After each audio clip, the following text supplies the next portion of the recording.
উচ্চতৰ মাধ্যমিকৰ প্ৰথম বৰ্ষ অৰ্থাৎ HS ফাৰ্ষ্ট ইয়াৰৰ বাবে এই মুহূৰ্তৰ অতি গুৰুত্বপূৰ্ণ এটা খবৰ আজিৰ দিনটোতে প্ৰকাশ কৰা হৈছে। কাইলৈ অনুষ্ঠিত হ'বলগীয়া অৰ্থাৎ 21 মাৰ্চত অনুষ্ঠিত হ'বলগীয়া গণিতৰ পৰীক্ষা বাতিল কৰা হৈছে। অহাকাইলৈ হ'বলগীয়া পৰীক্ষা বাতিল কৰিছে শিক্ষা বোৰ্ডে। নতুনকৈ পৰীক্ষাৰ দিন ধাৰ্য কৰিব অসম ৰাজ্যিক বিদ্যালয় শিক্ষা বোৰ্ডে। আজি এক নিৰ্দেশ যোগে এই কথা ঘোষণা কৰিছে ৰাজ্যিক শিক্ষা বোৰ্ডে।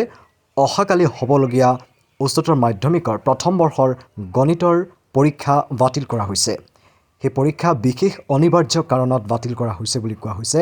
শেহতীয়াকৈ এই খবৰ আহি পৰিছে। এই মুহূৰ্তৰ এক গুৰুত্বপূৰ্ণ খবৰ।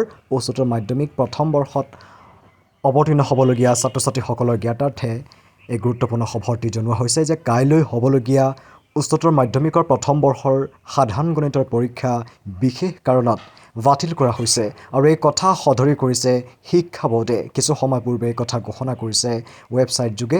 আমি এই মুহূৰ্তৰ ছাত্ৰ ছাত্ৰীসকলৰ জ্ঞাতাৰ্থে সেই গুৰুত্বপূৰ্ণ খবৰটো আপডেটটো জনাই দিব বিচাৰিছোঁ।